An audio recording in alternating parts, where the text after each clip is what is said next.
আল্লাহ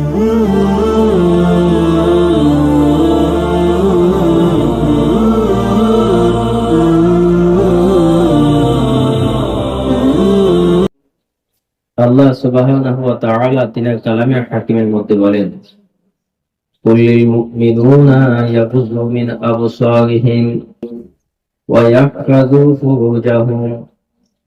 ইয়া রাসূলুল্লাহ, আপনি আপনার উম্মতের ফুরুজদেরকে বলে দিন তারা যেন চলার সময় তাদের চক্ষু অবনত রাখে, নিচের দিকে রাখে, এবং তারা যেন তাদের লজ্জাস্থানের হেফাজত করে। যে ব্যক্তি চলার পথে তার চক্ষুকে নিচের দিকে রাখবে, আল্লাহ সুবহানাহু ওয়া তাআলা অসংখ্য গুনাহ থেকে তাকে হেফাজত করবেন।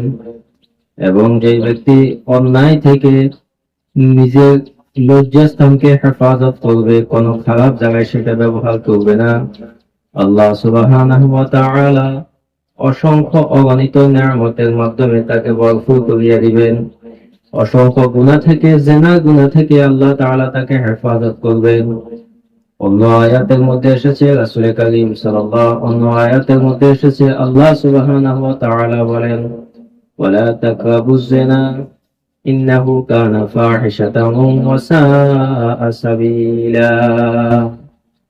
তোমরা জিনার নিকটেও যেও না, কেননা জিনা তোমাদেরকে সঠিক পথ থেকে বিচ্যুত করে দিবে। জিনার প্রথম কাজ হলো, জিনা শুরু হয় কোত্থেকে? সর্বপ্রথম জিনার উৎপত্তি হয় এই দৃষ্টির মাধ্যমে। একটা ফরনারীর দিকে তাকানো, এটা হলো জিনার একেবারে স্টার্ট, প্রাথমিক অবস্থা। এই জন্য আল্লাহ বলছেন, তোমরা তোমাদের চক্ষুকে অবনত করিও, নিচের দিকে রাখিও। আর জিনার চূড়ান্ত হলো যখন সে জিনা করবে, এটা হলো তার চূড়ান্ত ফয়সালা।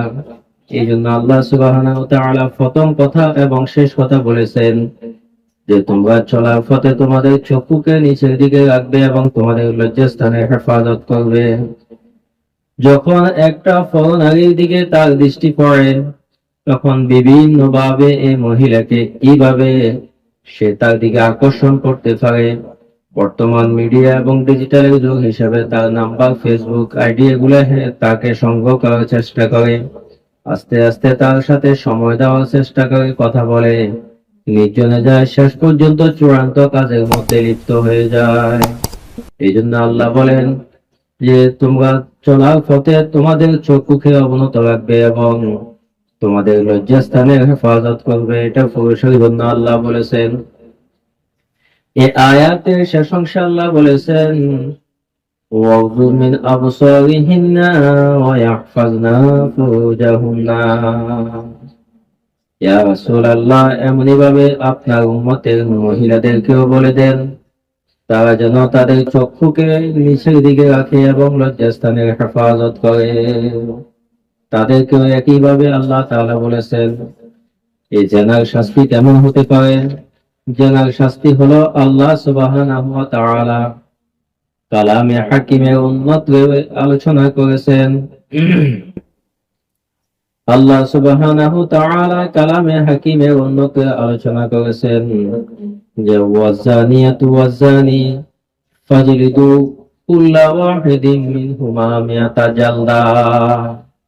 উন্নত ছিল আশ-শাইখু ওয়াশ-শাইখাতু ইযা জানায়া ফাজলিদু কুল্লা ওয়া ফারজিমু।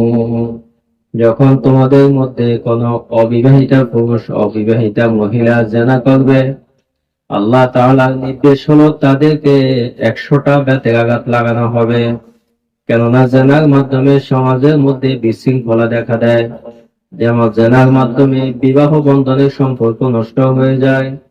জিনার মাধ্যমে যে সমস্ত সন্তান দুনিয়াতে আসে তাদেরকে ওয়ালিদুজ জিনা বলা হয়। এই জন্য জিনার ব্যাপারে কঠোরতা এসেছে। আল্লাহ সুবহানাহু ওয়া তাআলা জিনার ব্যাপারে মহিলাদের কথা আলোচনা করেছেন, কিন্তু চুরি এবং ডাকাতির মধ্যে আল্লাহ তাআলা প্রথম পুরুষের আলোচনা করেছেন।